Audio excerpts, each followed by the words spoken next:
Salut les confinés, 12e vidéo.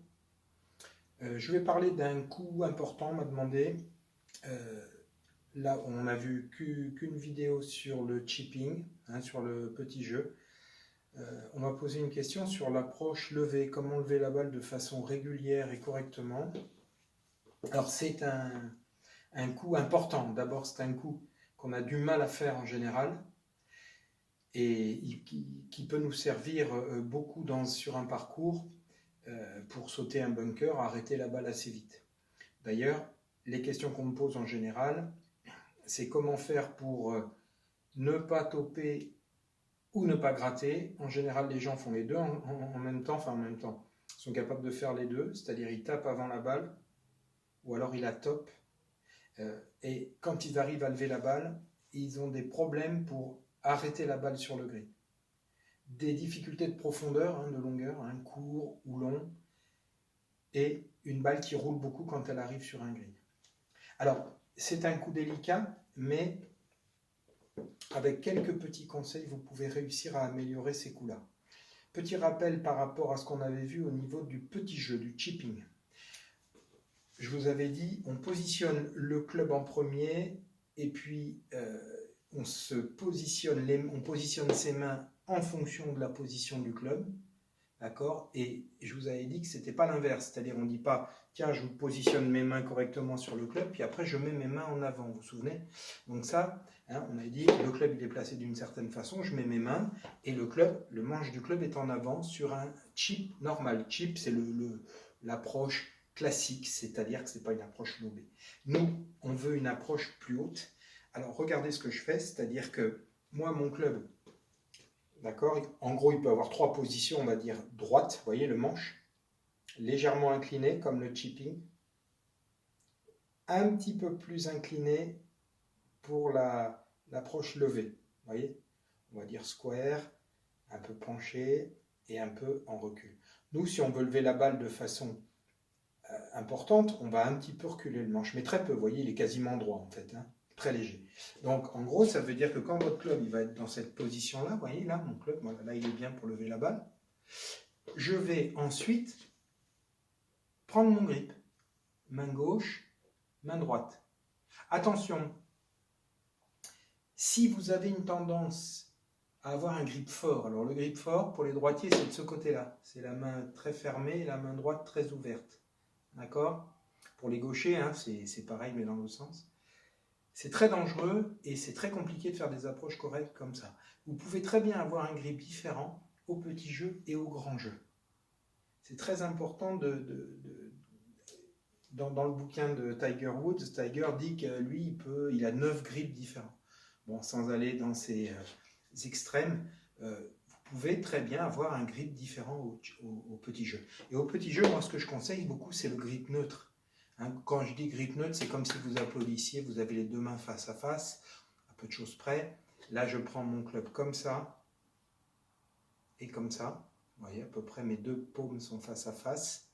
Et une main gauche ou une main droite chez les droitiers très fermée, très dangereuse. Une main droite très ouverte, c'est très dangereux. Ça a tendance à fermer le club et donc à ne pas être en accord avec le coup qu'on veut faire aujourd'hui. Alors, le manche de club est placé comme ça. D'accord? Il n'est pas légèrement penché, lui, il est quasiment droit. On est d'accord? Il aurait presque une tendance, je ne dis pas à être en arrière, mais limite. D'accord? Bon. Une fois que je suis positionné comme ça, ma face de club, elle est plutôt ouverte. Elle est très...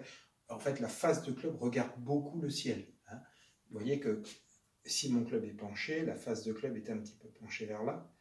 Et si je mets mon club comme ça, c'est logique, ça ouvre la face de club. Donc ça, c'est facilitant. J'avais vu pour le chipping, je vous ai parlé du maintien de l'angle, du fait que les mains ne jouaient pas. C'est très dangereux de jouer avec les mains. Je dirais, ça travaille dans toutes les directions, c'est très compliqué. Et je vous avais demandé, vous vous souvenez, par rapport aux clubs qui sont en direction parfaite, que globalement, on avait toujours une volonté de démarrer à peu près droit. Ce qui fait que, bien sûr, c'est l'action qui est plutôt en ligne. La résultante, c'est la réaction, c'est un mouvement qui vient bien sûr légèrement hein, intérieur, puisque vous voyez que mon club maintenant est au-dessus du trait blanc ici. Grosse erreur, c'est de vouloir, parce que je vous ai demandé d'être à peu près droit, hein, d'avoir une action en ligne, de croire que je vous ai demandé que la tête de club soit parfaitement sur la ligne blanche de l'objectif. Hein. D'accord ? Regardez bien quand je continue. Mon club, il est comment là, hein? Pour ceux qui n'ont pas l'habitude, il est complètement fermé.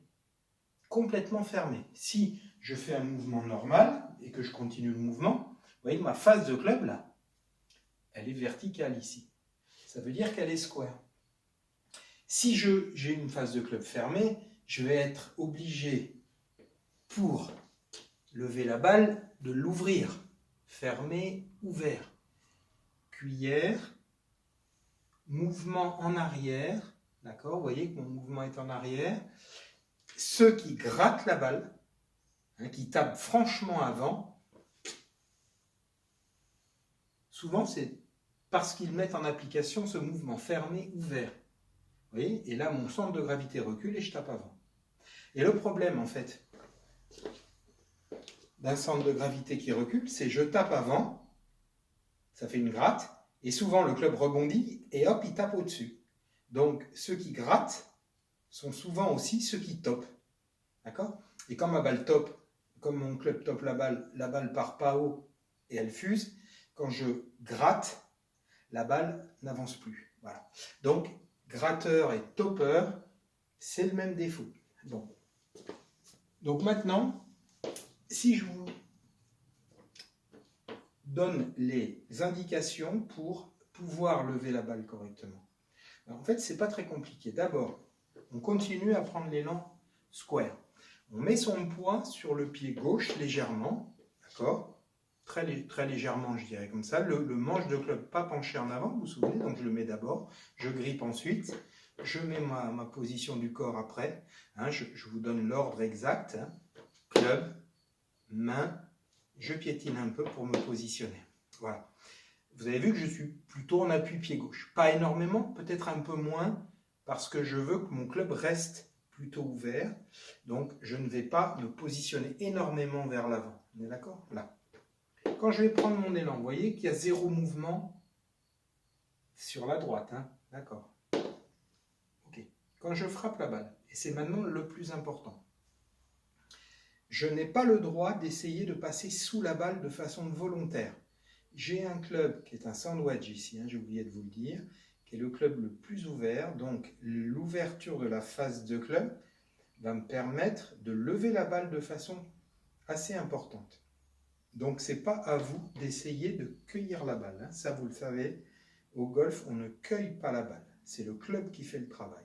On peut aider le club à fonctionner mieux si on met en application des principes qui sont fondamentaux, mais qui ne sont pas aussi simples. Pourquoi ? Parce que beaucoup de golfeurs se disent, tiens, ben moi, je veux aller là, donc il faut que j'accompagne mon mouvement là. C'est une erreur grave. Pourquoi ? Parce qu'en fait, au golf, regardez bien, c'est un principe qui est difficile à maîtriser. Je prends mon élan normalement. D'accord ? Ici. Bon. Je frappe la balle en essayant d'accompagner vers le drapeau, ce qui pourrait paraître très logique. Vraiment droit, j'essaie d'être en extension. Regardez ma face de club, la forme qu'elle a. Elle est verticale, on est d'accord ? Bon. Maintenant, et c'est comme ça qu'il faut faire sur le coup d'une balle levée, une balle haute. Je vais toujours démarrer de la même façon, mais je vais frapper en gardant mes bras très près du corps, en gardant mon bras droit très près du corps. Regardez, il est droit, il glisse même le long de mon corps, mais il ne s'éloigne pas. On est d'accord ? Mon bras gauche, lui, il reste très près. Ma main gauche reste près de ma poche. Mon bras gauche se plie. Mon bras droit aussi. Est-ce que vous êtes d'accord ? Je fais ce mouvement-là. Regardez la face de club. Elle est inclinée comme ça. Vous vous souvenez que tout à l'heure, quand je vous ai dit que j'essayais d'allonger vers le drapeau, ma face de club est square, voire fermée. On est d'accord ? Donc, comme je veux lever la balle, il est bien évident que c'est beaucoup plus logique de faire ce mouvement près du corps, près de ma poche ici, sans faire jouer les mains. Hein, ça, c'est toujours valable. Je n'ai pas mis l'angle, hein, vous vous souvenez, de mon petit artifice, là, vers la gauche. L'intérêt, bien sûr, c'est que la face de club reste square, s'ouvre un petit peu. Excusez-moi, là, je me suis trompé dans les termes. S'ouvre. Et automatiquement, ma balle monte. Mais le truc fondamental quand je fais ça, c'est que le corps doit travailler. Et si vous regardez bien, mon équilibre est toujours et surtout, je fais bien le mouvement, et mes bras là. Vous voyez que mon corps travaille et ne va jamais se remettre en arrière, comme si j'avais envie de cueillir la balle. Vous vous souvenez de cueillir la balle? Cueillir la balle. Le problème de cueillir la balle, c'est qu'en plus, là où c'est contre-productif, c'est que regardez, si je me mets un peu en arrière, j'essaie de lever la balle, regardez mon club, la face de mon club, elle ne peut pas être ouverte. Vous voyez, elle est fermée, voire trop droite comme ça. Différence entre pas bien, bien, d'accord? Si vous terminez bas, c'est très logique. Je termine avec mes bras toujours très près de mon corps et je vais terminer assez bas. Vous voyez, mes mains sont basses. Imaginez que je fasse l'erreur d'envoyer vers l'objectif de vouloir lever. J'ai les mains hautes. Vous voyez? Donc, ces facteurs-là sont fondamentaux. 1, je positionne le club d'abord. Cette fois, il est droit, voire légèrement en arrière. Main gauche placée, main droite. Le corps placé, le poids plus à gauche. Je démarre en ligne. Quand je frappe la balle, je me recule un peu pour vous savez. Quand je frappe la balle, vous voyez, mes bras restent très près. Vous voyez que mes mains sont très près de mon corps. Mon bras droit est près. Mon bras gauche aussi. Mon bras gauche se plie. Vous entendez la baie vitrée. Voilà. Et là. Et vous voyez que mon corps n'est jamais en arrière. Ben là, vous avez tout compris. Allez, ciao, à la prochaine.